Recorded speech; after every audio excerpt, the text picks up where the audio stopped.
Perkenalkan, nama saya Kak Vinci dan saya bekerja sebagai staf administrasi Prodi Ilmu Informatika. Nah, sekarang yuk kita kenalan dengan dosen-dosen Prodi Ilmu Informatika.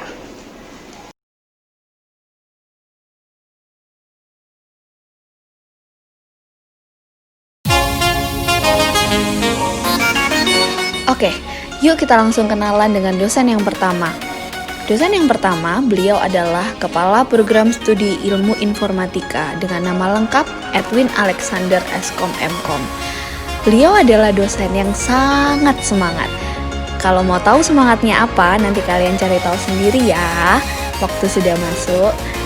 Oke, jadi beliau telah menempuh studi S1 dan S2 di STTS Surabaya dengan bidang keahlian Programming Algorithm, Networking, Web Technology, and Visual Programming.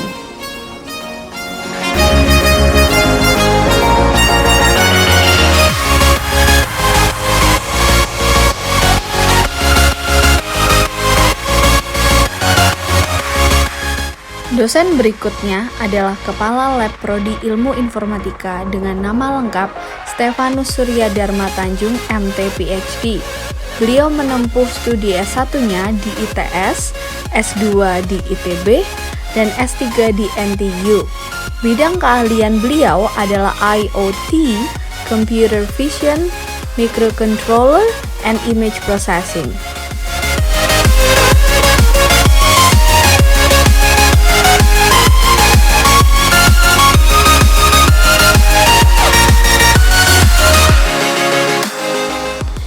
Dan sekarang yuk kita kenalan dengan dosen wanita satu-satunya yang ada di Prodi Ilmu Informatika.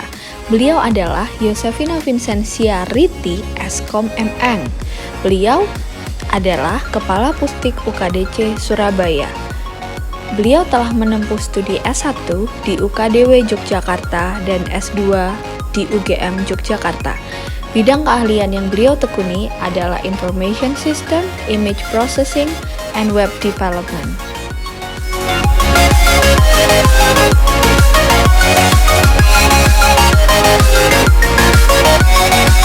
Oke, kita lanjut ke dosen berikutnya yaitu Pak Rian Putranda Kristianto Mkom. Beliau adalah Koordinator Riset dan Penelitian Prodi Ilmu Informatika.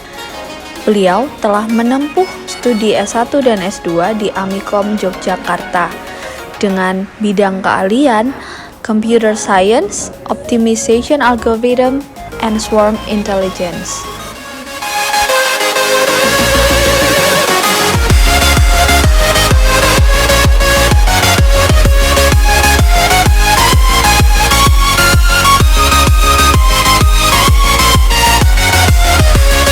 Selanjutnya, yuk kita kenalan dengan Pak Andre Hartanto Eskom Mkom. Beliau adalah Koordinator Technopreneurs. Beliau telah menempuh studi S1 dan S2 di STTS Surabaya. Bidang keahlian beliau adalah Information System and Technopreneurship.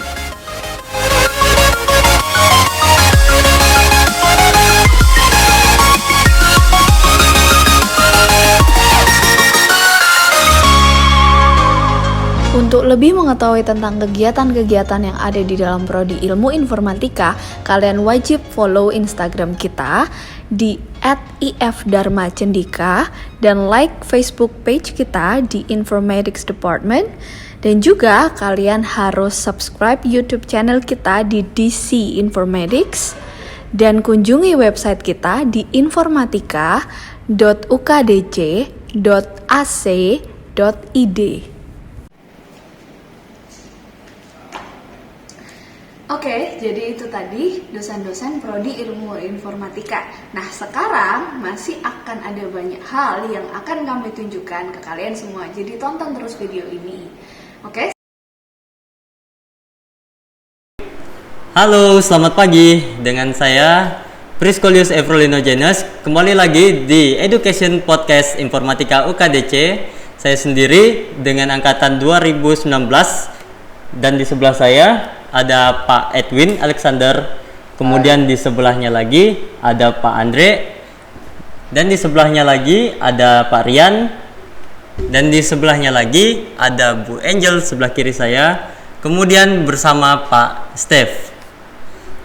Nah, untuk Pak Edwin sendiri, saya mau nanya nih Pak. Pengenalan informatika itu lebih dasarnya seperti apa sih? Kurikulumnya atau konsentrasinya nanti itu seperti apa? Jadi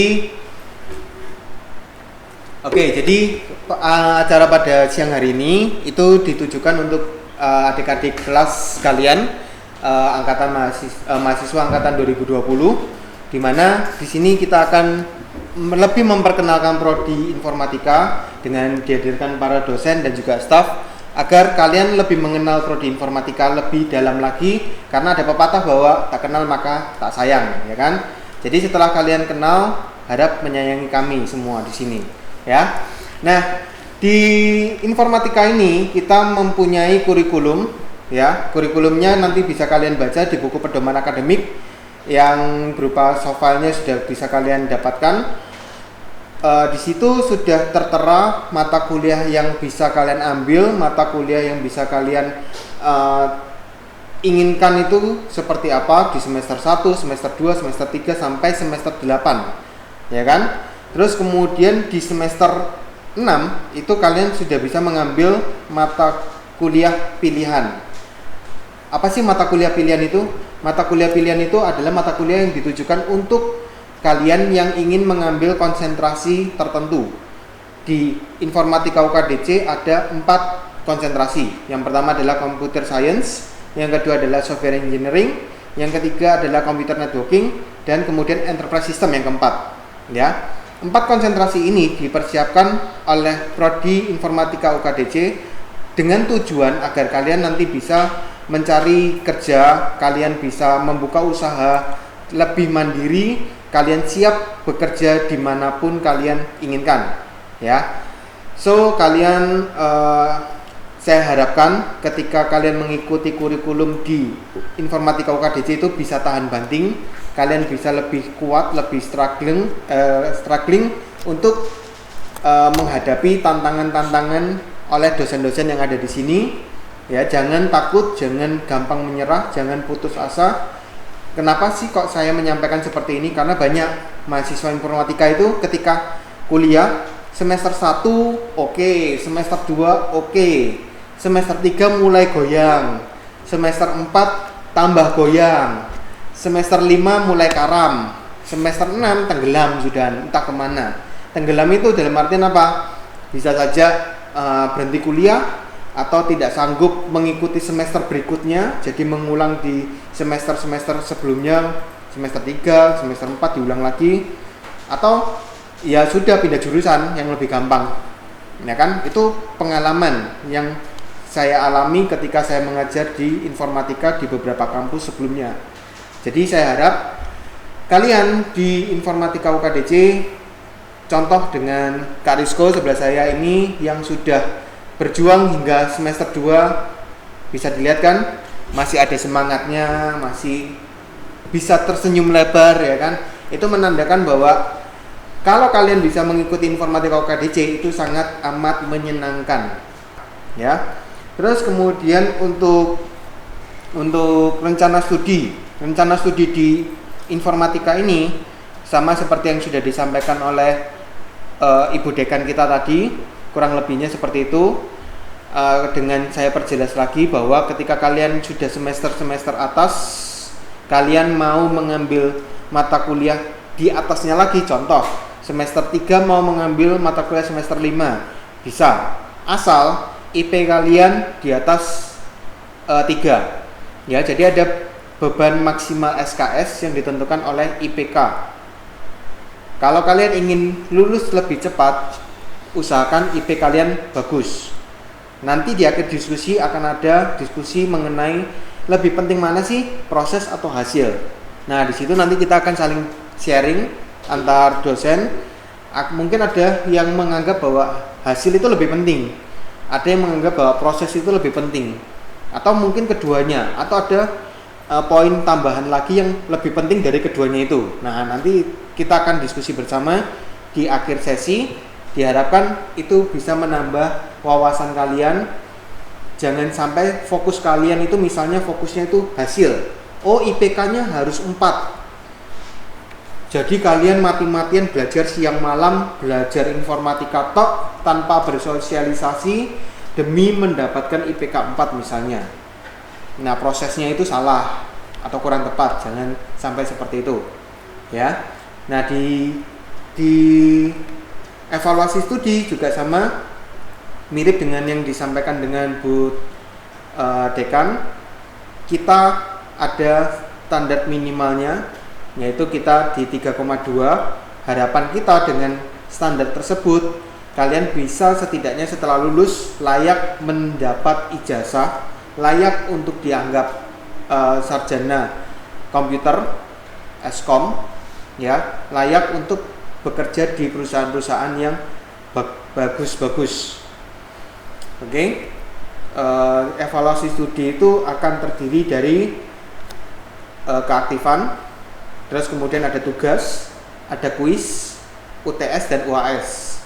UTS UAS di prodi informatika ini bisa dalam bentuk project atau dalam bentuk soal tertulis. Kalau saya itu lebih banyak ke project. Nanti juga ada sharing-sharing teman dan kakak-kakak kelas kalian bagaimana mereka mengerjakan projectnya itu membuat sebuah aplikasi untuk nilai UTS dan UAS, ya. Nah, itu dari saya. Mungkin dari Bapak Ibu yang lainnya ada yang mau ditambahkan? Silakan dari Pak Steve mungkin atau Pak Rian. Ya, saya cuma menambahkan saja. Ya. Jadi sebagian besar apa yang sudah disampaikan oleh Pak Edwin itu, ya. Kemudian nanti perkiraan ya, apa yang akan kalian dapatkan selama perkuliahan kalian di informatika UKDC itu nggak cuma sebatas hanya di mata kuliah saja ya. Jadi apa yang kalian dapatkan nggak cuma sebatas ilmu di perkuliahan saja, itu melulu bukan seperti itu ya. Tapi nanti kalian juga akan dituntut untuk mengikuti kontes lomba yang berbasis IT. Kemudian ada PKM ya. PKM itu apa? PKM itu pekan karya mahasiswa. Silakan dari Pak Step. Ya, memang kita punya kurikulum dan kurikulumnya dikhususkan modifikasi sesuai dengan yang para pengajar pilih topiknya. Tetapi kalian semua juga apa yang kalian inginkan dari ilmu informatika kalian juga tetap sharing ke kita. Jadi tujuan kita memang sangat bervariasi. Informatika dengan musim COVID ini benar-benar sangat dibutuhkan di mana-mana. Jadi saat ini adalah saat yang paling tepat belajar dan memang belajarnya sangat banyak. Oleh karena itu coba usahakan kita lihat konsentrasi yang ada. Mungkin kalian pikirkan di situ dan apa yang benar-benar kalian sukai dan pilih nanti pada semester-semester berikutnya. Tetapi fondasi awal 1, 2, 3, 4 ini semester yang utama itu kalian benar-benar bekerja keras, merubah cara berpikir, paradigma, dan rela bersusah-susah dahulu. Seperti itu ya. Kalau untuk sarana dan prasarananya yang dimiliki oleh prodi informatika sendiri itu gimana, Pak? Nah, sekarang kita berbicara dengan sarana. Kita belajar informatika selain memang itu information, tetapi kita pakai alat. Alatnya itu paling dasar adalah komputer. Dan sekarang kita sudah ada namanya handphone ya. Nah, untuk itu kita usahakan yang paling basic hardware itu kita punya untuk dibuat mainan. Kemudian kita buat untuk latihan. Nah, kebanyakan yang kita pasti punya adalah komputer dengan operating systemnya dan beberapa aplikasi. Tetapi untuk setiap mata kuliah kita juga menyiapkan aplikasi-aplikasi yang bisa dipakai dan dibuat kita latihan. Tapi bukan latihan untuk rumah atau untuk ujian, tapi tetap terus-menerus kita memperbaiki diri sendiri. Misalnya main game ya, buat game, atau biar juga nanti networking. Di rumah kalian bisa membuat suatu networking yang baik. Nah, lab-lab kita ada alat-alat itu untuk kita pakai untuk latihan dahulu sebelum kita benar-benar aplikasi ke rumah sendiri atau ke calon customer kalian. Jadi semester 2, semester 3 kalian udah bisa punya karya.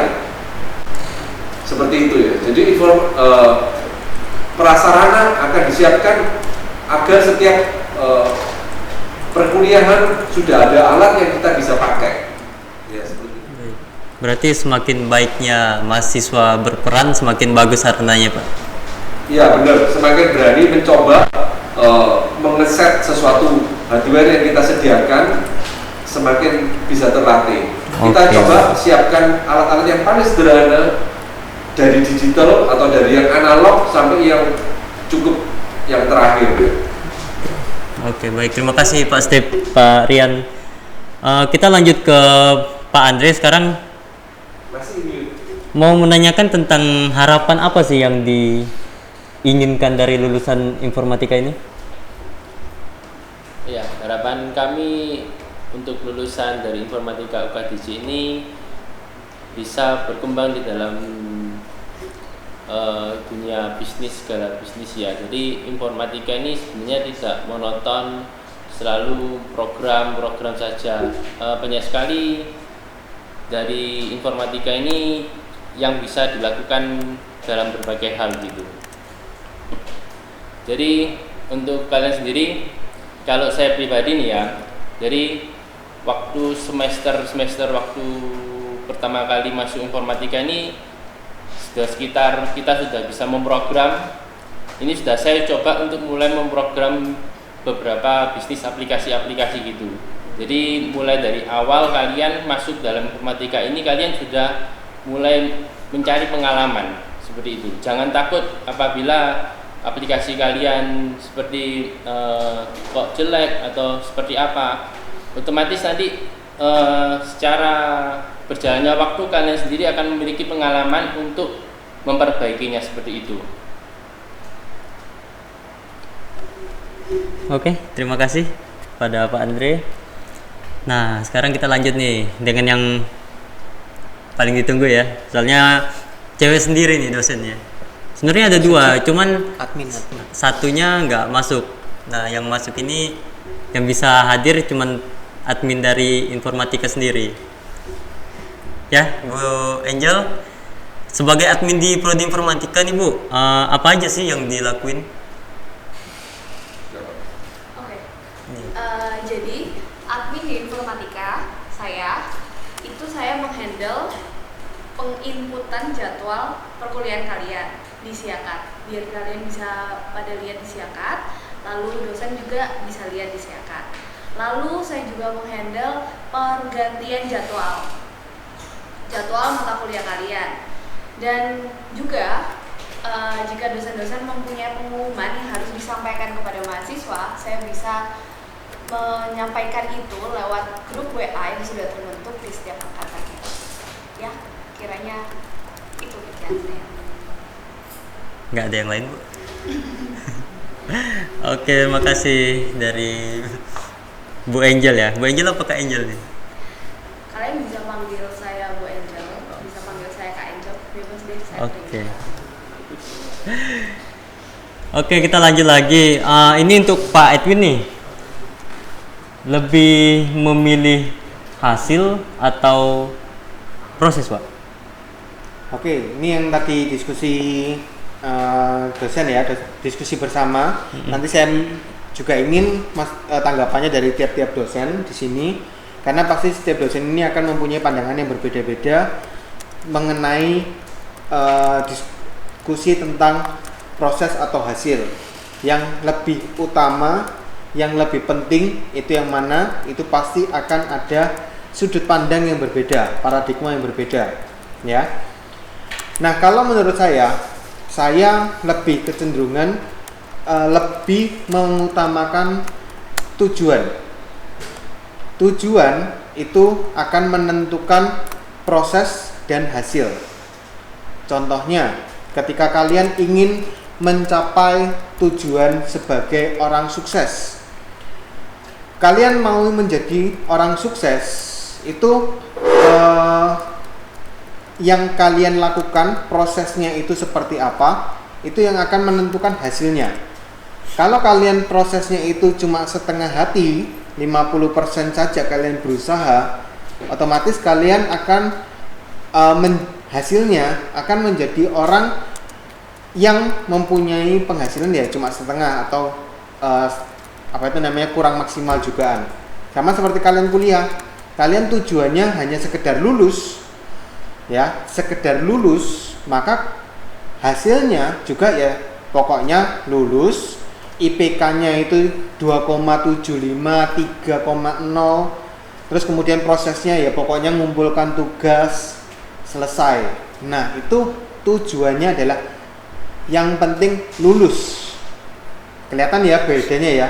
Kalau kalian tujuannya itu saya ingin kerja di Shopee, saya ingin kerja di Tokopedia, saya ingin kerja di Google, saya ingin kerja di Windows, tujuan kalian itu, maka hasil dari proses belajar kalian di Informatika UKDC pasti akan lebih maksimal.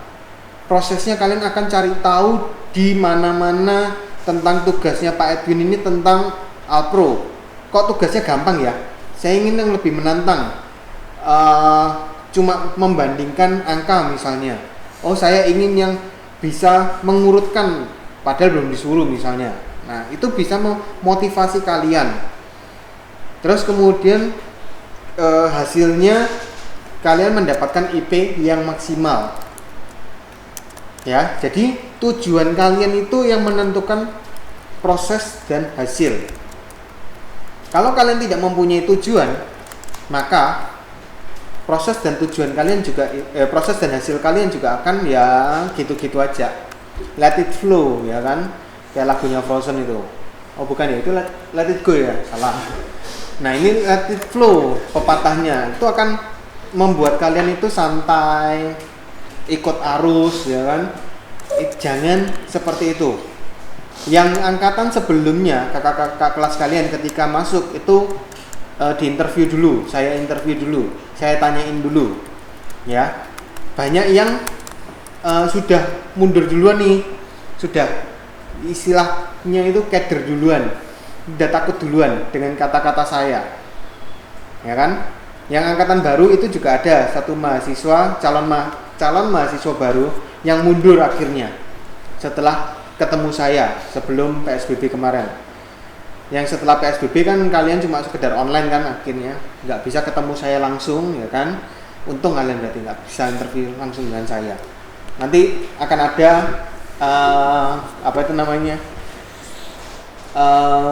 semacam ilustrasi bagaimana kakak-kakak kelas kalian itu dulu saya interview, ya. Bagaimana mereka menjawab pertanyaan saya itu sampai bingung. Apa yang menjadi motivasi kamu masuk ke prodi informatika? Ada yang menjawab, saya cuma pengen mendalami informatika.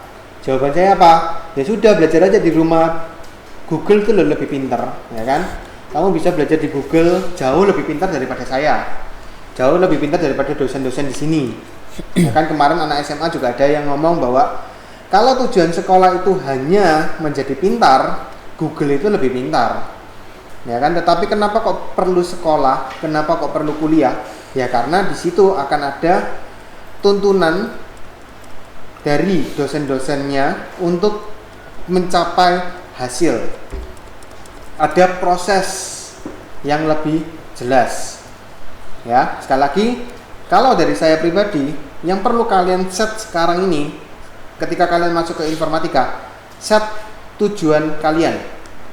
Ya, tujuan kalian ingin kemana, ingin ngapain setelah nanti lulus, itu yang akan menjadi hasil proses kalian. Ya, jadi sekali lagi, jangan kalian let it flow, let it go, ngambang, ya kan, hanya ikan mati yang mengikuti arus. Ya, tetap semangat. Kalau kalian tidak bersemangat, ketemu dengan Kak Rizko, minta motivasi dari Kak Rizko bagaimana menghadapi dosen-dosen informatika, bagaimana berdiskusi di grup WA itu, di grup WA sampai tengah malam itu seperti apa. Nah, ini kakak kelas kalian yang sangat kritis, ya kan. Nah, sekali lagi, jangan sampai kalian patah semangat. Tunjukkan semangat kalian. di Prodi Informatika UKDC. Itu dari saya. Mungkin berikutnya dari Pak Stef, pandangannya seperti apa tentang hasil dan proses, lebih penting mana? Atau Bapak punya preferensi lain? Oke, dengan sasaran kita cukup ahli informatika setelah lulus, semuanya didasarkan oleh pada saat kuliah ini adalah saat proses. Hasil itu akibat, jadi sebab akibat.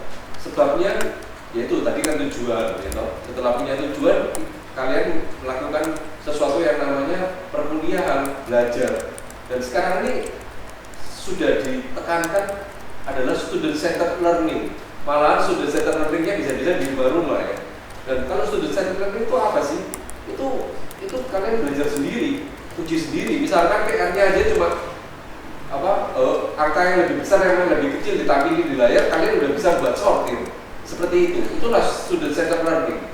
Kita diharapkan tidak memberikan suatu pengajaran yang namanya teacher centered learning. Nah, oleh karena itu, apa yang kalian lakukan? Proses belajar terus, cari ide lagi, cari sesuatu yang dilakukan untuk menunjang pekerjaan di rumah. Jadi bukan mikirin hasil biar nilai A gimana sih, contek kiri, contek kanan, tanya temen pembagian tugas, aku berjalan-jalan nikmatin liburan yang tiada henti karena nggak pernah ke kampus. Itu mikirin hasil, asal A-nya tidak berguna, nanti kamu lulus ya tidak berguna. Untuk apa itu nilai A itu A ya. Nah kalau kalian benar-benar memikirkan proses, berarti yang kamu punya adalah A yang dapat dibanggakan, seperti itu. Dan kalian dikasih solusi, misalkan tolong ini building kalian pasang wifi yang bagus, bisa semua memanfaatkan wifi kita, tetapi kita bandwidthnya secukupnya, kalian bisa ngeset dengan baik dan bijaksana.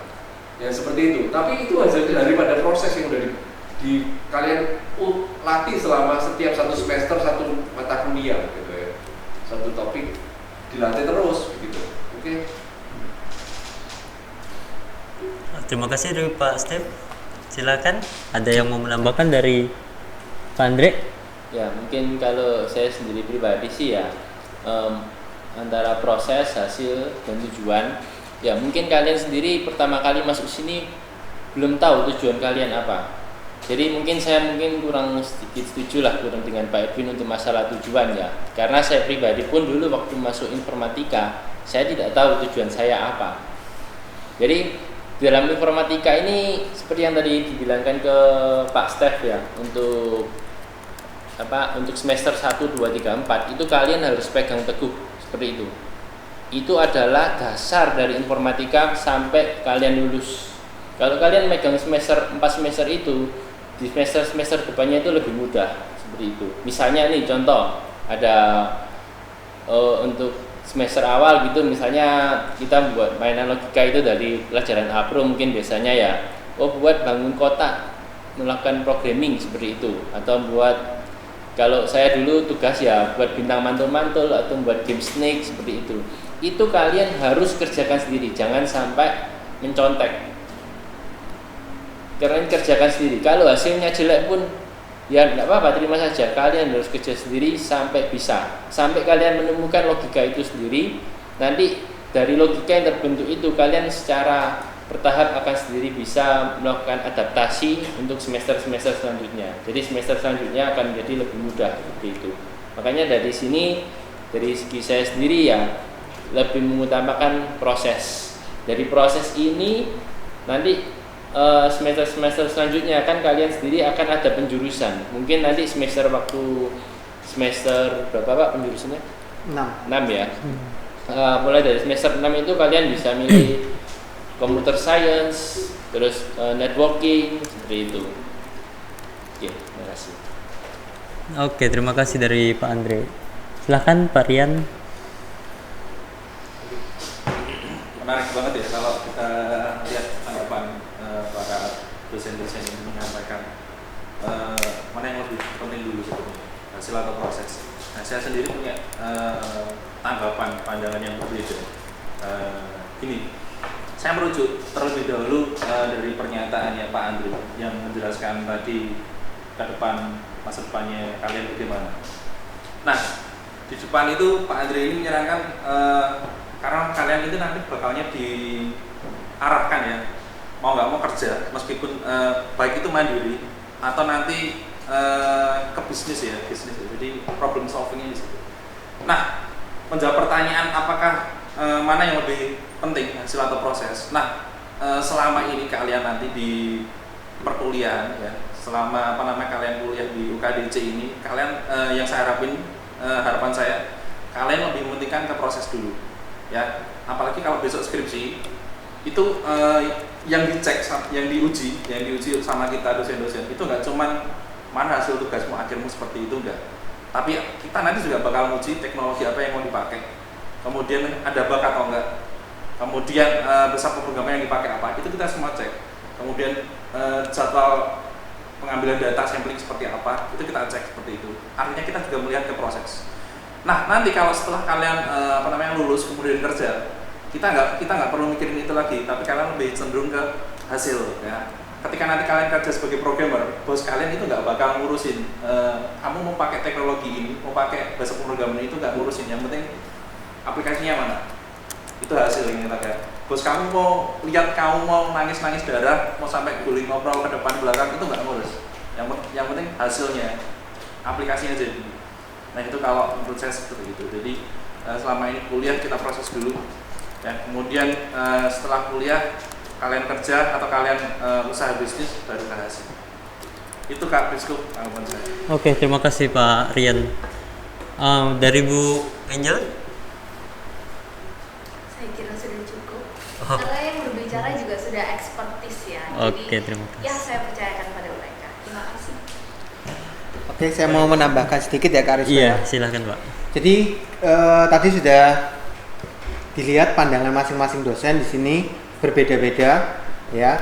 Nah, ketika kalian nantinya juga mempunyai pandangan yang berbeda dengan dosennya, kita juga tidak menutup mata, tidak menutup telinga, kita akan menerima masukan dari kalian ya. Tetapi yang perlu kalian perhatikan adalah ketika kalian memberikan masukan, terus kemudian kita para dosen ini itu menanggapi atau dalam tanda kutip kalian menganggapnya itu membantah nasihat kalian atau saran kalian, masukan kalian gitu kan. Itu karena kita di sini itu mempunyai prinsip yang salah, harus kita perbaiki. Ya, ketika masukan kalian atau saran kalian itu menurut kita itu salah atau kurang benar, kurang tepat, maka kita akan memberikan respon bahwa oh, saran kamu itu kelemahannya di sini. Saran kamu itu nggak bisa dilakukan karena ini, buktinya tuh seperti ini. Nah, kalau kita menyampaikan seperti itu, sama ini kita dosen-dosen juga sama mempunyai pandangan yang berbeda-beda. Tetapi kita ketika berdiskusi, kita mencari jalan keluar. Ya, ketika ada yang kurang tepat, ada yang salah, kita tetap mendiskusikan jalan terbaiknya itu yang mana. Ya, kalau kalian merasa bahwa loh, saran saya ini benar Pak, saran saya ini benar Bu, masukan saya ini benar, tetapi kemudian dibantah atau ditanggapi negatif oleh dosen kalian, ya satu-satunya jalan adalah buktikanlah bahwa apa yang kalian sebutkan tadi, apa yang kalian sarankan tadi, apa yang kalian berikan masukan tadi itu benar. Ya, kita di sini dalam tanda kutip kaum intelektual, kalian juga masuk ke dalam dunia kuliah, itu dunia intelektual. So, kita diskusinya, kita debatnya menggunakan data, fakta, kebenaran, bukan kuat-kuatan suara, kuat-kuatan massa. Saya bisa mengumpulkan massa 20 melawan Pak Edwin misalnya. Jadi saya yang benar nih pasti. Bukan gitu, ya. Di sini jangan kalian seperti netizen itu ya kan, yang di Instagram, kemudian di Facebook dan lain sebagainya, yang memberikan komen-komen hanya komen nyinyir, masukan-masukan nyinyir, masukan-masukan yang negatif. Tetapi ketika kalian diberi pembuktian bahwa masukan kalian itu salah, saran kalian itu kurang tepat, terus sakit hati, terus moto, ya kan? males wis ngomong sama Pak Edwin, nggak kena diberi masukan misalnya, nggak kena dikasih saran. Apa orang dikasih saran terus kemudian dibalikin lagi gitu, saya jadi males. Nah ini di awal saya sudah sampaikan ya, kita kaum intelektual, kita diskusinya berdasarkan fakta dan bukti. Kalau saya bisa memberikan bukti, kalau saya bisa memberikan fakta bahwa saran kalian atau masukan kalian itu kurang tepat, ya kalian sanggahlah dengan bukti juga. Jangan sekedar pokoknya Pak, jangan, ya kan? Kalau sudah kena pokoknya itu ya sudah repot. Kita di sini sudah nggak bisa apa-apa, ya kan? Pokoknya, ya. Sekali lagi, kalian sudah melihat bahwa di antara dosen pun itu terjadi perbedaan sudut pandang. Kalian pun nanti kurang lebih 20 mahasiswa baru itu juga pasti 20-20-nya itu akan mempunyai sudut pandang yang berbeda. Antar teman pun itu juga mungkin terjadi crash. Nah, jika terjadi crash juga kalian bisa bertemu dengan saya atau bertemu dengan dosen wali kalian, terus kemudian kalian bahas ini enaknya seperti apa jalan keluarnya. Ya, kita sekali lagi di sini berbeda dengan mungkin orang-orang yang tidak kuliah, yang dunianya atau komunitasnya itu berbeda dengan kita. Silahkan kita berbeda dengan mereka. Kita lebih berwawasan, kita lebih bijaksana dalam bertindak, berpikir. Ketika ada masalah, selesaikan baik-baik, ya. Karena nanti akan ada kalian ketika kerja kelompok gitu keras dengan teman kelompok kalian itu pasti ada, ya. Nanti ketika kalian tanya tugas, ada teman kalian yang rajin kemudian nggak mau memberikan jawaban, itu ada jugaan. Ada yang memberikan jawaban terus kemudian salah semua, terus kalian dapat nilai juga sama-sama jelek, gitu ada, ya. So sekali lagi kita lebih mengutamakan diskusi. Jadi di acara ini pun juga saya membuktikan satu hal, satu teori bahwa setiap kepala itu mempunyai cara pandang yang berbeda, cara berpikir yang berbeda. Kalian pun nanti juga sama. Jangan sampai kalian mutung, kalian patah semangat, kalian sudah males ngomong sama orang karena merasa bahwa omongan kalian itu disanggah terus saja, ya. Tetapi saran saya, ketika kalian merasa bahwa apa yang kalian katakan itu benar, berikan buktinya, ya, berikan buktinya.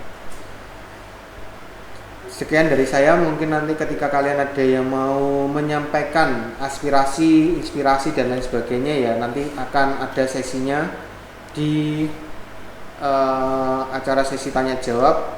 Panitia yang nanti akan menyampaikan bagaimana proses tanya jawab dari kalian ke prodi, ya. Oke, saya kembalikan lagi ke Kak Rizko. Silakan Kak Rizko. Oke, terima kasih Pak Edwin untuk saran dan masukannya. Nah, di semester 6 ini kan kita ada 4 konsentrasi nih Pak. Ya, apa saja? Yang pertama Computer Science, kemudian Computer and Networking, kemudian Enterprise System dan Software Engineering pastinya. Nah, udah saya catat tadi, hafal. Nah Pak, di 4 konsentrasi ini nih, bisa jelaskan lebih rinci lagi nggak itu di satu-satu dari 4 bidang itu? Oke. Seperti tadi yang Kak Rizko sampaikan, kita ada 4 konsentrasi utama dari prodi informatika adalah Computer Science. Itu adalah komputasi cerdas. Komputasi cerdas ini digunakan atau lebih ke arah penelitian biasanya. Kalau kalian yang suka meneliti sesuatu, membuat sesuatu yang smart gitu kan. Contohnya adalah nanti bisa berkolaborasi dengan Pak Stefanus membuat IoT misalnya, smart home. Bagaimana rumah kalian itu bisa menjadi pintar. Ketika ada orang keluar, AC-nya mati sendiri. Terus kemudian kalau misalnya ada orang masuk, itu webcamnya, CCTV-nya nyala terus dikenali. Oh, ini pemilik rumah. Kalau pemilik rumah, AC-nya nyala sendiri. Terus kalau misalnya orang lain, alarmnya bunyi. Itu smart home yang bisa kalian buat dengan menggunakan data science ini. Computer science. Ya, di dalam computer science ini kalian nantinya lulusannya itu bisa menjadi data analis, terus kemudian sistem analis, terus expertise system, kemudian konsultan IT. Nah, itu nanti lulusan dari computer science ini. Ya. Salah satunya nanti kolaborasi dengan Pak Stef, IoT itu tadi, itu adalah computer networking. Computer networking ini membahas tentang jaringan komputer. Oh, bahasnya tentang apa, Pak? IndiHome, First Media, atau apa, Pak? MNC ya? MNC ya? Ya, bukan. Kita lebih ke arah security dan bagaimana kalian bisa menghubungkan antar perangkat, antar hardware, contohnya seperti IoT tadi itu, dengan lebih baik, ya. Multi-platform. Yang satunya itu melalui analog misalnya, terus diubah menjadi dalam bentuk digital. Ya, itu bagaimana prosesnya, terus kemudian bisa diterima di smartphone kita, kemudian kita atur-atur. Nah, itu bisa di computer networking ini. Computer networking ini nantinya akan menghasilkan lulusan yang expert di network engineer, security analyst, network administrator, dan security consultant, serta network expertise. Ya, ini adalah poin-poin yang bisa kalian impikan sejak dini. Oh, saya mau menjadi network expertise misalnya. Nah, kalian bisa mengeset kemampuan kalian itu di computer network. Terus kemudian yang ketiga, software engineering.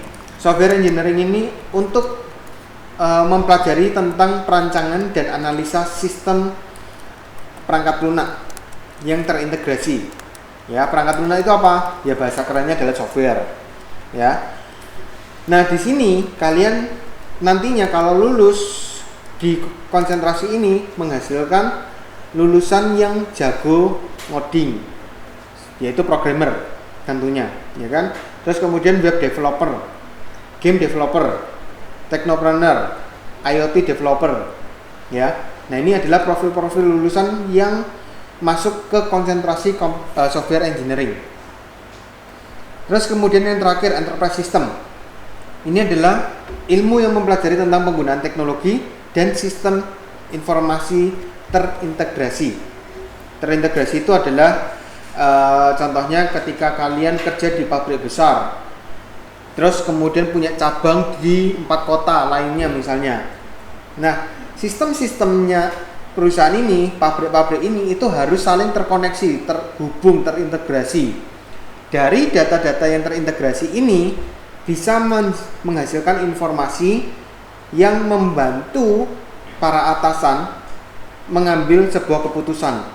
Misalnya dari 4 pabrik, oh ternyata pabrik yang ketiga ini, misalnya contoh pabrik yang ada di Mojokerto, itu pembuatannya, hasil produksinya itu kurang maksimal. Bagaimana kalau ditutup saja? Nah, ini bisa diambil data atau informasinya dari enterprise system ini. Kalau sistemnya tidak terintegrasi, maka data dari 4 pabrik yang terpisah ini akan tidak terkoneksi, tidak bisa diambil informasi validnya. Hasil dari konsentrasi ini menghasilkan profil lulusannya adalah e-commerce programmer, business analyst, SAP consultant, technopreneur, dan ERP consultant. Ya. Nah, enterprise system ini itu juga yang akan banyak dicari oleh perusahaan-perusahaan besar. Biasanya ini yang mayoritas banyak peminatnya. Tapi di konsentrasi yang lain itu juga banyak yang bisa kalian dapatkan. Terus kemudian pertanyaannya adalah berikutnya, Pak, perlu nggak sih Pak semua mata kuliah itu harus dapat A atau B atau pokoknya nilainya bagus semua? Perlu nggak Pak? Nah, ini diskusi lagi ya, biar nggak ngantuk nih dosen-dosen ya. Perlu nggak setiap mata kuliah itu ada harus mendapat nilai maksimal? Nah, kalau menurut saya itu silakan kalian tentukan bagian mana atau mata kuliah mana yang menjadi passion kalian.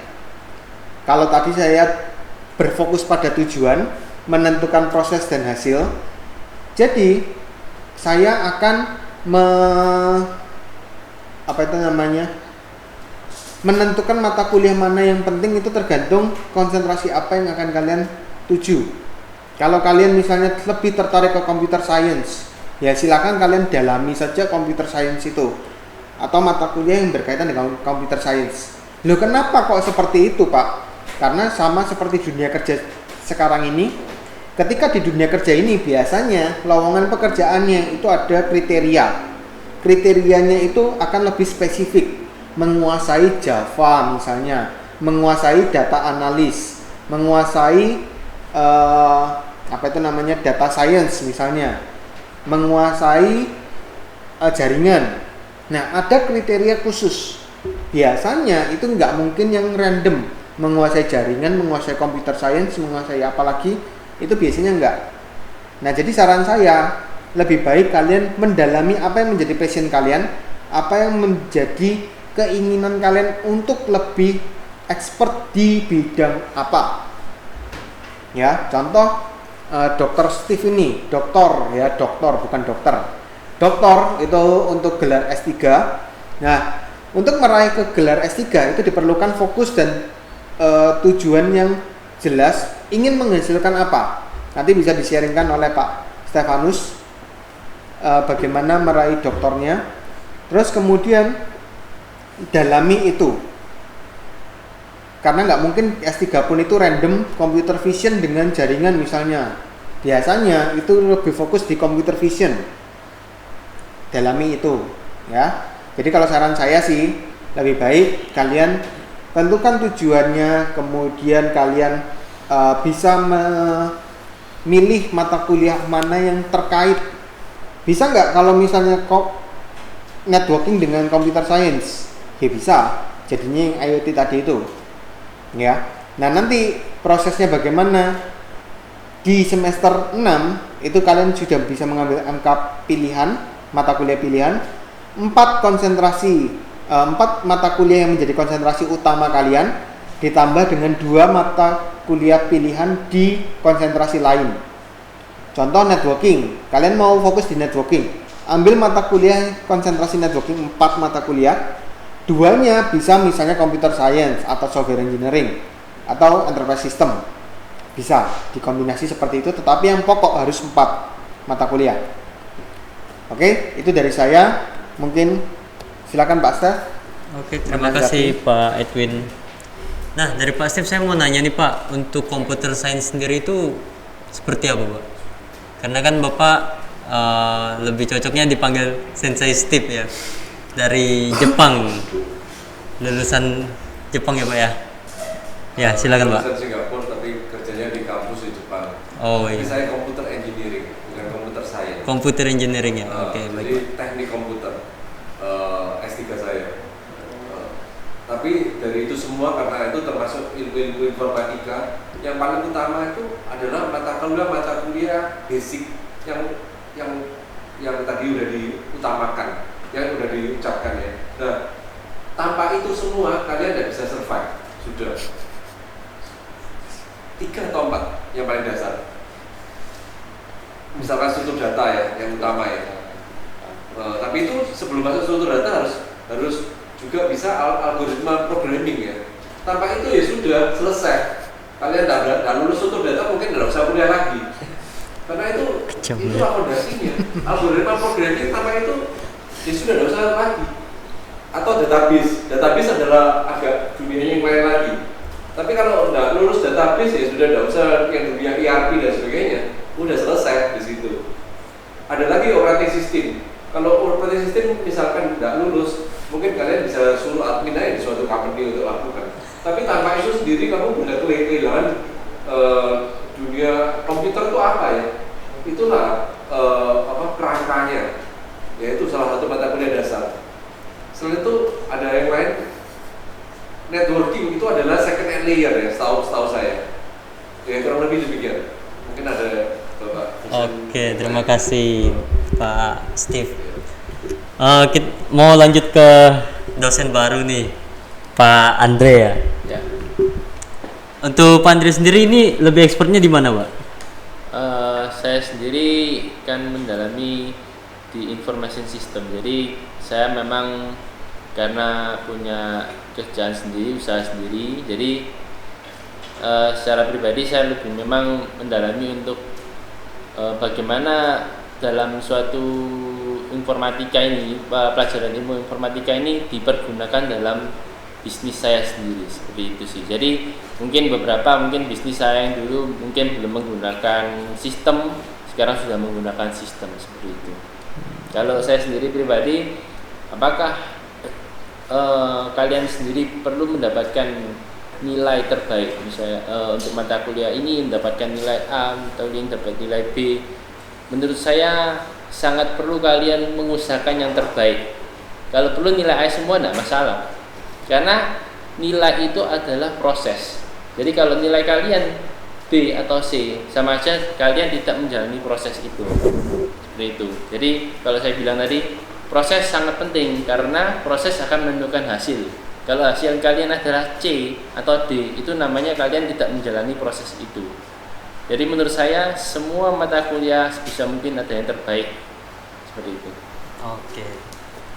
Kalau boleh tahu bisnisnya apa, Pak? Ya, saya sendiri bergerak di bidang transportasi.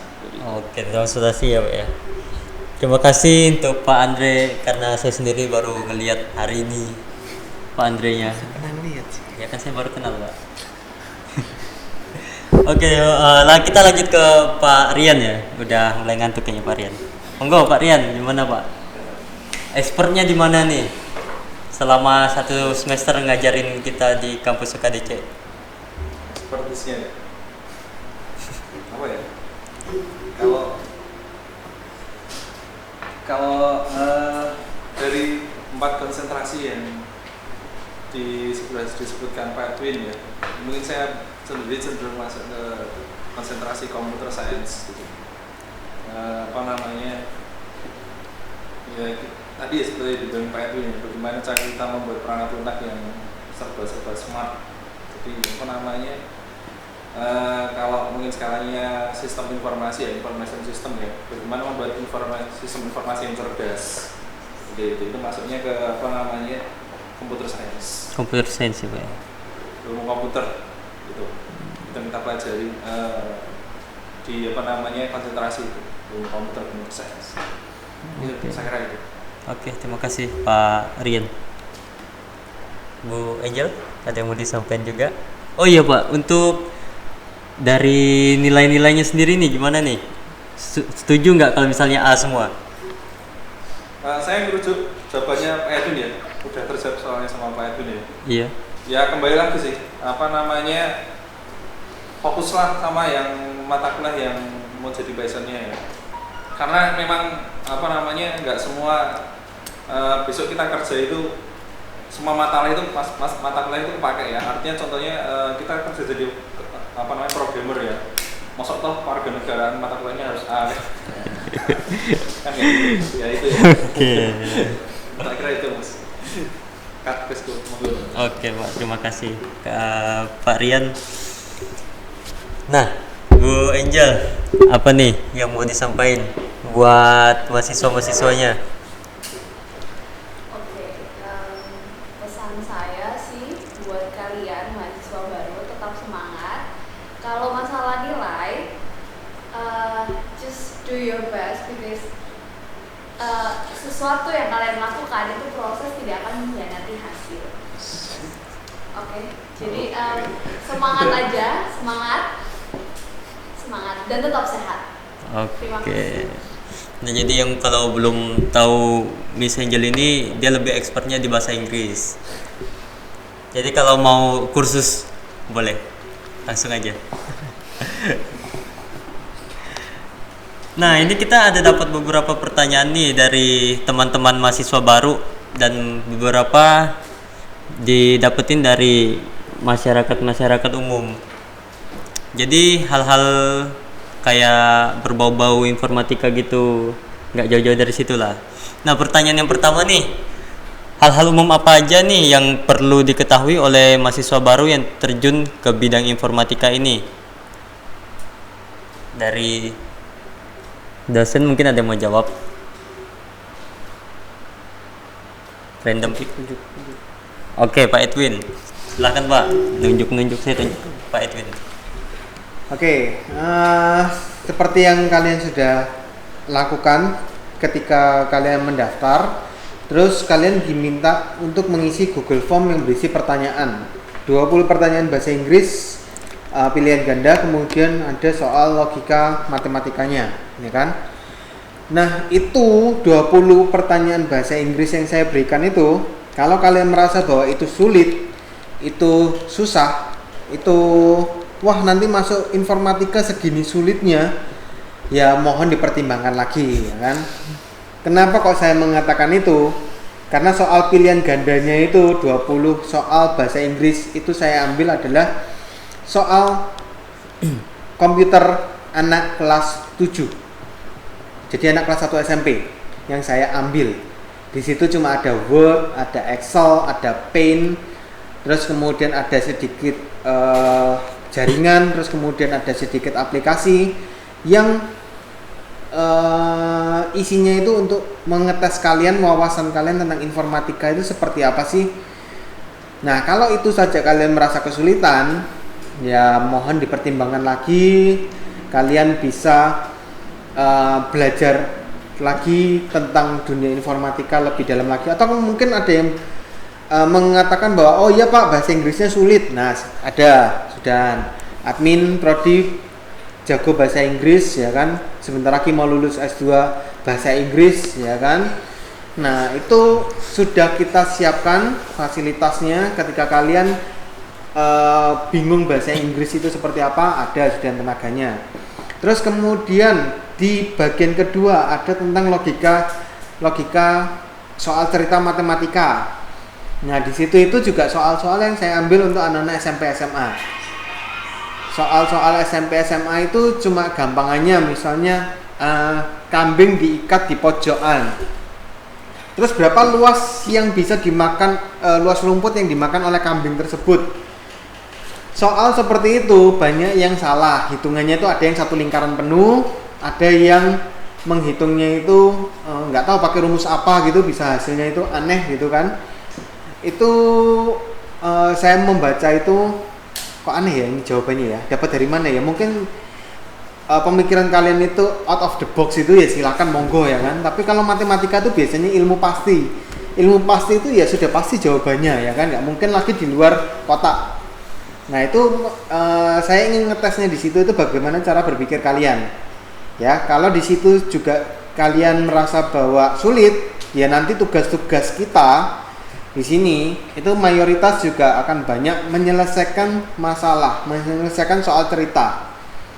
Kalau kalian sebagai manusia tidak bisa menyelesaikan masalah tersebut, bagaimana kalian mengajari komputer agar bisa menyelesaikan permasalahan tersebut?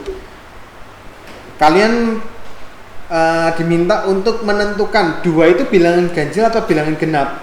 Itu aja sulit untuk menentukannya, ya bagaimana bisa menyuruh komputer menyelesaikan permasalahan simpel seperti itu ya. Jadi apa yang perlu kalian persiapkan, saya simpulkan adalah lebih dalam kalian mengenal dunia informatika. Dapat dari mana? Dari Google ya. Terus kemudian asah logika kalian dari mana? Dari diskusi-diskusi kalian dengan teman kalian, dengan kakak kelas kalian, dengan melihat kondisi sekitar. Seperti tadi smart home itu dapat dari mana ide saya itu ya, karena saya menginginkan kamar saya itu secanggih itu misalnya. Terus bagaimana membuat HP itu bisa tidak overhead gitu. Nah itu bisa digunakan algoritma tertentu misalnya. Nah itu bisa kalian selesaikan atau buat solusinya dengan melihat kondisi sekitar ya. Itu dari saya ya. Nanti bisa kalian tambahkan lagi dengan menambah wawasan, diskusi dengan dosen. Kita membuka juga diskusi-diskusi dengan mahasiswa. Oke, sekian dari saya Kak Rizko. Mungkin ada pertanyaan lain lagi. Oke, terima kasih Pak Edwin. Emang beberapa pertanyaan yang pas diwawancara juga kaget sih. Ternyata itu pertanyaan anak SMP, SD gitu. Merasa direndahkan gitu. Soalnya gimana? Begitu kalian tahu itu dari anak SD, anak SMP gitu, kaget kalian dengarnya gitu. Kok bisa gitu? Sakitnya di mana? Sakitnya di sini loh. Awal masuk aja udah gitu. Nah, nanti kalian tahu sendiri lah. Oke, lanjut nih pertanyaan yang kedua. Ditujukan untuk Pak Steve lah ya. Menurut Pak Steve nih, apa sih perbedaan antara orang yang berkuliah sama yang belajar otodidak tentang informatika ini, Pak? Saya tambahkan untuk pertanyaannya Pak Stef, ya kenapa sih Pak Stef kok mau sampai S3? Nah, Kenapa kok S1 atau S2 saja cukup lah, mentang-mentang S2 lah, kok sampai S3 ke NTU gitu. Nah, itu apa yang memotivasi Pak Stef sehingga nanti mungkin ada mahasiswa-mahasiswa baru yang juga tertarik mengikuti jejaknya Pak Stef gitu. Silakan. Idealnya di dunia itu ada sekolahan, itu yang paling ideal. Atau sekarang itu sudah hampir ideal, sekolahnya di rumah. Karena Dan semuanya orang tua, itu yang paling ideal. Nah, ini kita dititipin. Nah, kita dititipin ke seseorang yang sudah belajar tertentu. Makanya kita belajar karena orang lain yang belajar duluan. Nah, itulah kampus. Kampus itu adalah sesuatu yang kita menitipkan diri untuk rela dipelajari, diajarin, atau dihajar ya. Nah, dihajar ya. Contohnya seperti ini, kalian masuk informatika, itu benerkah, beranikah, yakinkah, sungguh-sungguh mau rela diasah otaknya yang logik-logik yang kita membuat tidak nyaman di tubuh. Benar-benar secara fisik kita nggak pengaruh, karena programming adalah merubah cara kita berpikir biasanya. Ternyata banyak hal. Contohnya aja, untuk saya tidur, kalau saya punya kamera untuk bisa merekam gerakan kaki saya sudah berapa kali ke kiri dan ke kanan. Apa yang perlu kalian pikirkan buat program? Kalian kalau semester 1 dikasih kayak demikian, bisakah membuat solusi itu?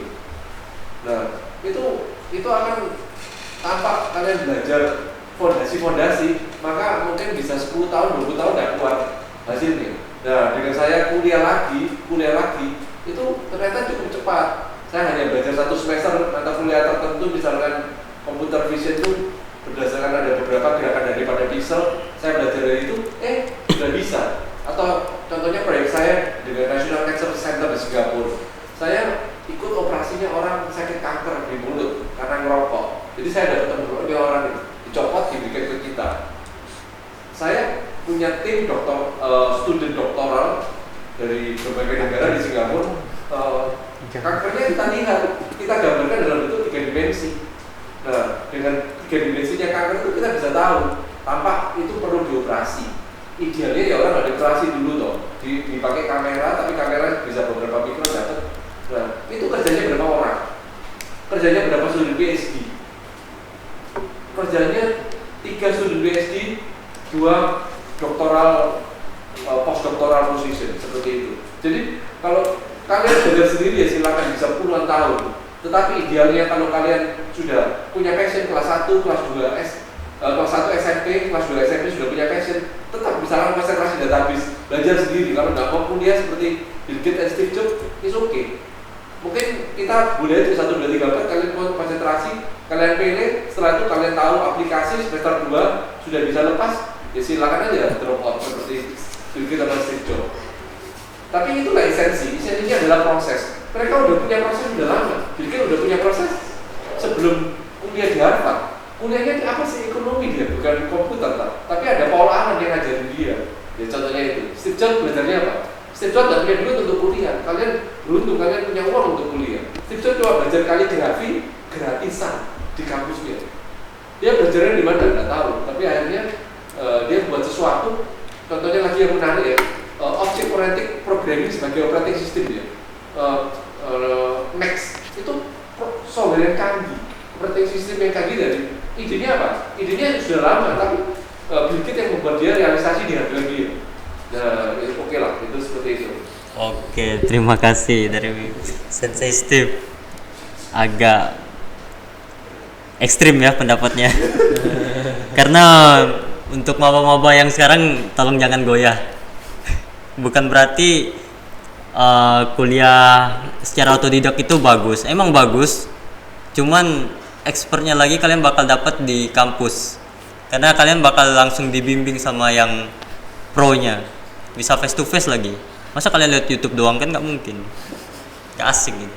Nanti kok bingung mau nanya YouTube gitu, komen iya kalau dibales.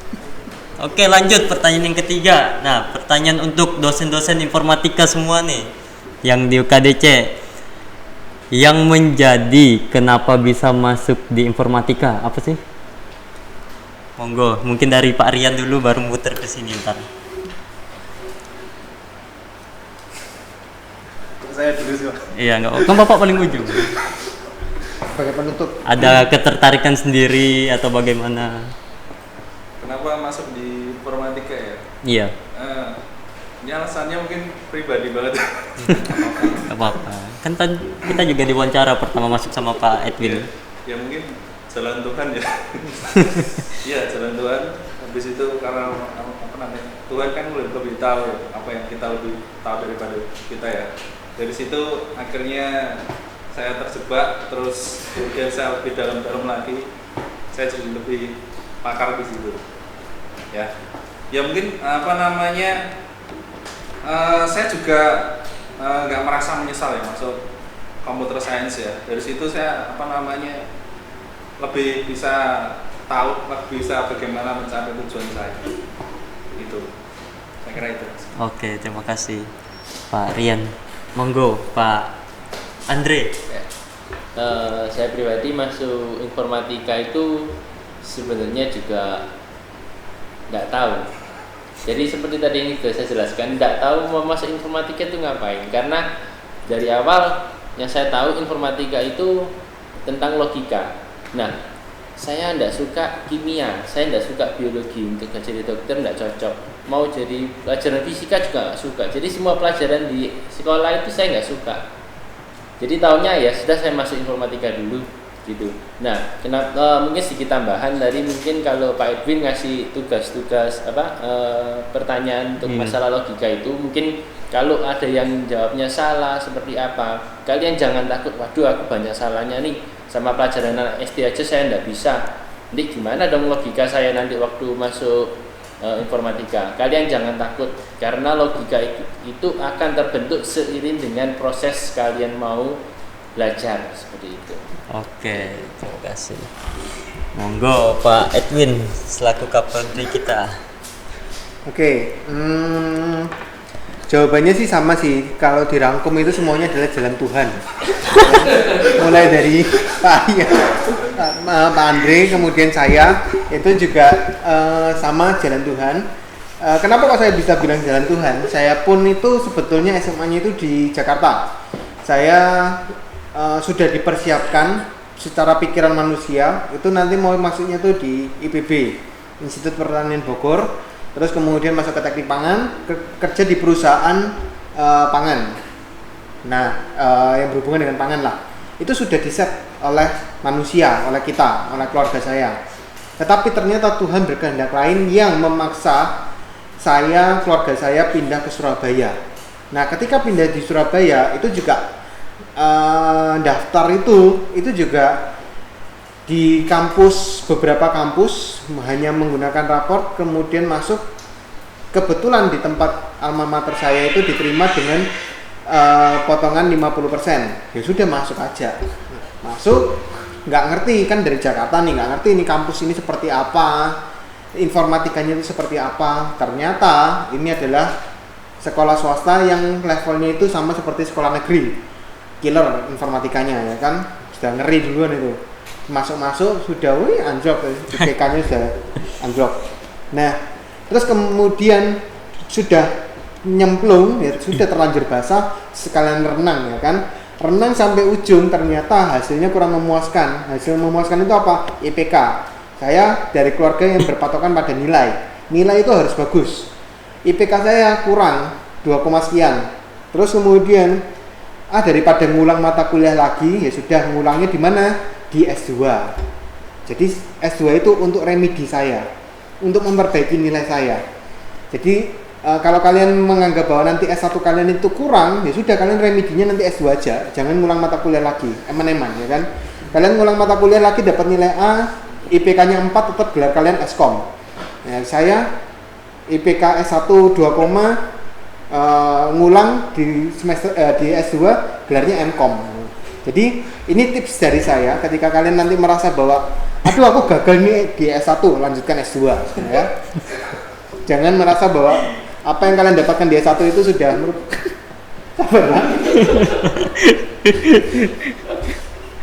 apa yang kalian dapatkan di S1 itu menjadi ending dari segalanya. Jangan ya, lanjutkan, teruskan. Kalau kalian S2 nya juga masih kurang, S3 ya.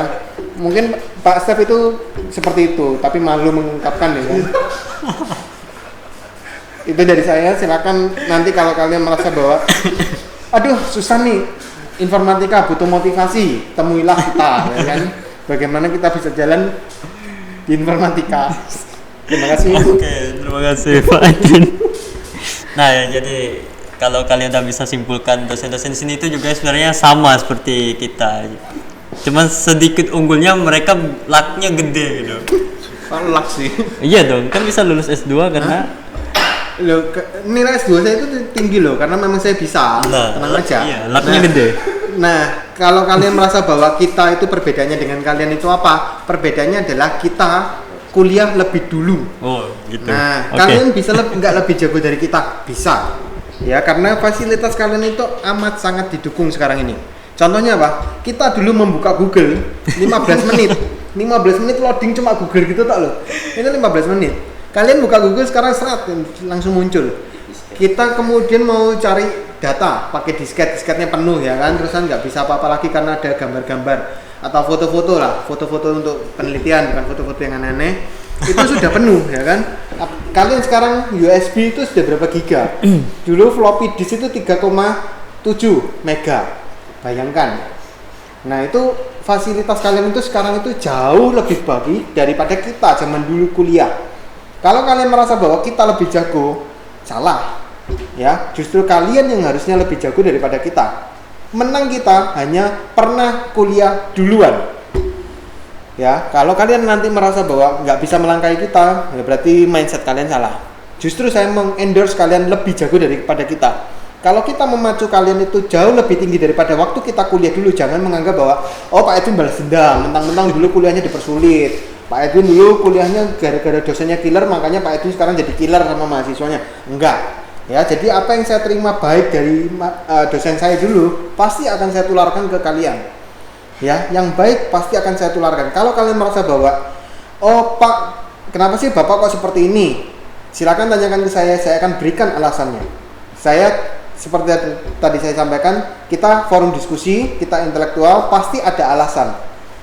Saya bukan tipe yang pokoknya saya pengennya gini, enggak, tidak.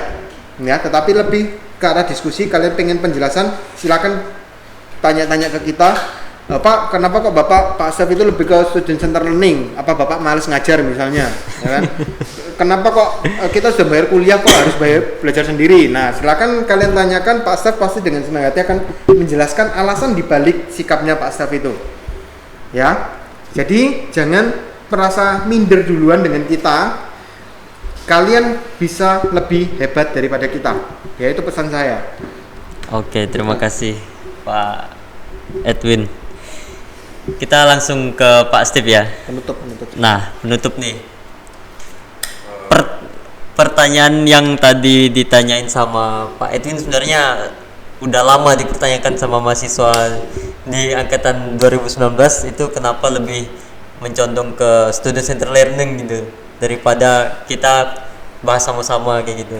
Soalnya kan kayak saya sendiri itu dari IPA nggak ada basic sama sekali untuk ke informatika ini. Nah, sekalian sama pertanyaan yang tadi juga jawab Pak. Terima kasih. Oke, untuk background saya belajar elektro pertama. Nah, dari elektro itu ada yang namanya microcontroller, microprocessor. Nah, ternyata di microprocessor itu hardware-nya lebih gampang buatnya daripada software-nya. Mikirin software-nya itu benar-benar sulit sekali. Dan satu harapan kalau gagal ya sudah ikut gagal hidup. Benar-benar sulit, luar biasa. Makanya saya beritahu sama semua studi, kalau kalian kesulitan buat program, pokoknya jangan lompat gitu aja loh. Di situ ada kolam renang, lompat di kolam renang aja. Begitu, karena sulit sekali. Tapi hardware jauh lebih gampang. Nah, kita mungkin mencari yang sulit. Yang sulit itu ya, kalau kita dapat nilai jelek ya benar seperti Pak Edwin, ulangilah sampai dapat A. Setelah itu jadilah ahli di situ di S2-nya. Salah satu yang nilai saya paling jelek adalah yang saya jadikan S2. Nilai saya yang paling jelek itu E, benar-benar elek. Dapat E. Dapat E saya jadikan S2. Yang salah satu dapat E lagi, jadi saya cuma dapat E 2 mata kuliah dan dua-dua jadi A, dan saya jadi expert untuk jadi S2 nya sama S3. Benar-benar saya satu jurusan sama Pak Edwin, jurusan E jadi A, ya seperti itu. Nah, terus kenapa student centered learning dan teacher centered learning? Itulah yang di encourage sama Dikti. Dikti encourage itu untuk kita belajar teacher centered learning. Cara berpikir kita lain dan hasil karya kita benar-benar kalian nikmati kalau kalian mempunyai seseorang yang mendorong kalian untuk student centered learning. Salah satu dosen saya yang membuat saya diberi nilai E itu di ITS, S1 saya di ITS, itu nilainya cuma 2, A apa E.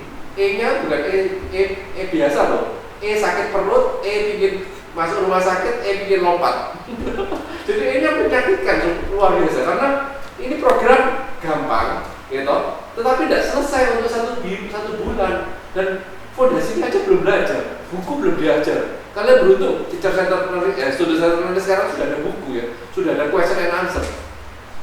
Saya hanya dikasih 4 PR, kuis, sama UTS, UAS gitu ya, sama kuis lagi satu. Tanpa itu satu udah selesai, sudah ada lulus. Nah, tapi ternyata setelah saya kerja atau kuliah di Singapura ya, atau di ITB waktu itu S2 atau S3, kekuatan saya dari perjuangan yang dapat E jadi A itulah yang saya ingat kemana-mana. Itulah kekuatan saya. Mata kuliah saya yang saya ceritakan itu struktur data sederhana. Atau contohnya lagi ya, saya punya teman yang sudah sedang kuliah S3 Taiwan, baru saja lulus. Dia berjuang untuk salah satu yang apa tuh teman? Tower Hanoi itu. Tower Hanoi untuk S1 itu pelajarannya adalah dari nol. Tapi PR dia waktu S3 belajar sudah ada isinya. Untuk membuat itu aja sulit sekali. S1, S2, S3, terserah kita aja atau saya aja. Bisa saya buat, saya harus berpikir cukup lama untuk itu. Bisa sulit pikirnya. Nah, tetap apa tadi konsepnya? Ya semuanya sama-sama sulit programming itu, benar-benar sulit. Dan kalau mau lompat kolam renang aja gitu. Oke, baik, agak kurang puas sih sebenarnya ya sama jawabannya. Tapi dari sekian banyak pertanyaan yang udah disampaikan nih, pada dasarnya semuanya itu bertujuan baik untuk kita jalanin. Soalnya seperti student centered learning itu sendiri juga kan agar kita bisa lebih mandiri dan nggak terlalu mengandalkan orang lain di kehidupan kita sendiri. Nah, kalau kemarin ada yang sempat nanya saya itu di informatika ini ada belajar tentang security gitu nggak Kak? Gitu kan? Nah, di security analysis itu kan termasuk di dalam computer networking tadi yang 4 bidang itu ya Pak ya. Nah, jadi kalau di semester 6 nanti itu bakal kalian dapat yang untuk mengamankan satu aplikasi yang udah kalian buat. Tutup. Oke, sudah semuanya. Selamat sore karena udah jam 1. Semoga kalian beraktivitas dengan lancar dan tetap sehat. Tetap jaga nggak social distancing sih ini. Ya udah pokoknya sehat-sehat aja lah kalian. Kalau ada yang pertanyaan yang mau ditanyakan silahkan komentar dan jangan lupa untuk langsung subscribe. Ntar aku kasih linknya prodi, nggak usah deh, malah promosi akun sendiri. Udah, see ya.